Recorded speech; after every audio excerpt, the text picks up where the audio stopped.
Hello, my name is Jill Van, and I am a woman who believes in herself, and I am here to support you in doing the same. Happy New Year. Today is January 2nd, 2025. And for some, that may mean new beginnings, new dreams, visions for your future, promises to yourself and to others, many of which you will keep, some of which you will let go. And for others like myself, this is a time of reflection and continuation of the journey I've been on in the last year. I was so happy to hear from one of my clients over this holiday season that she had the most magical December. And she was so grateful for the support I have been giving her to help it be so.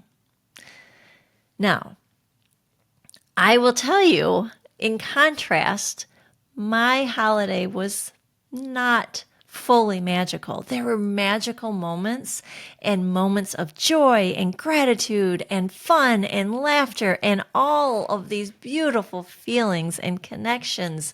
And I also felt deep grief and sadness. And I would use the word despair. That's the word that's coming to mind. Now, this was unexpected. I've been on this path and on this journey this year, and I've been feeling really good. For the most part, I am staying in the state of joy and happiness and gratitude.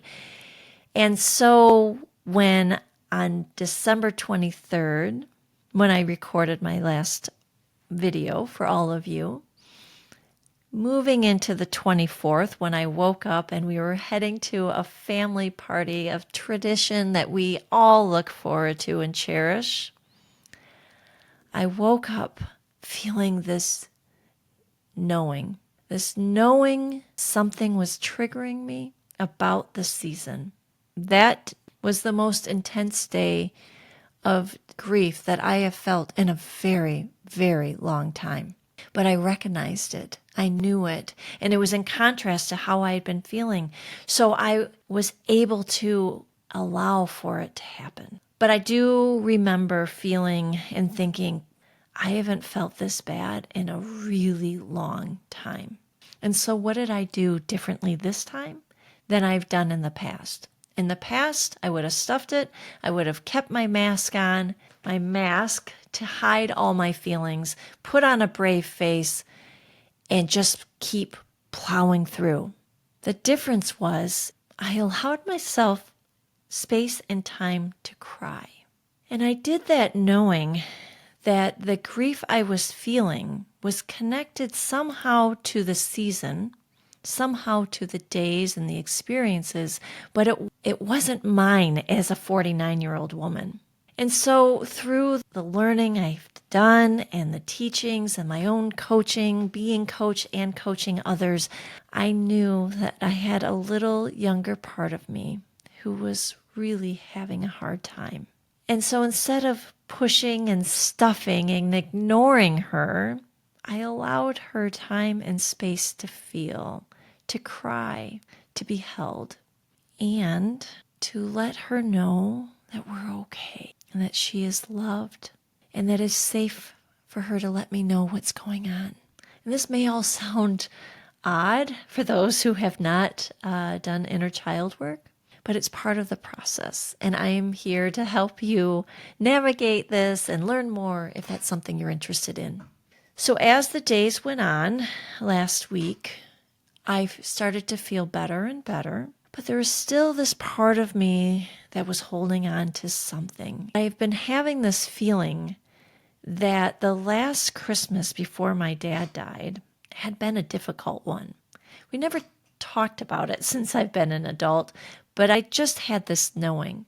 And so as the days went on, I ended up being open to feeling and to getting information about what it was that was creating these feelings. And while on a long but silent walk with my husband, which I so cherish. It gave me the time and space to allow for the voice, I just call it that, a voice of my younger self to let me know that she was grieving and feeling this despair. It wasn't about him dying. It was about him being in pain. And so this was a new awareness to me. And the only way that I could get this awareness had been through allowing for feeling, allowing for connection, allowing for communication. And when I received this information, it was like I could breathe. Like I had been holding my breath and all of a sudden I could breathe. And I was so grateful for my little girl to let me know this is what she's been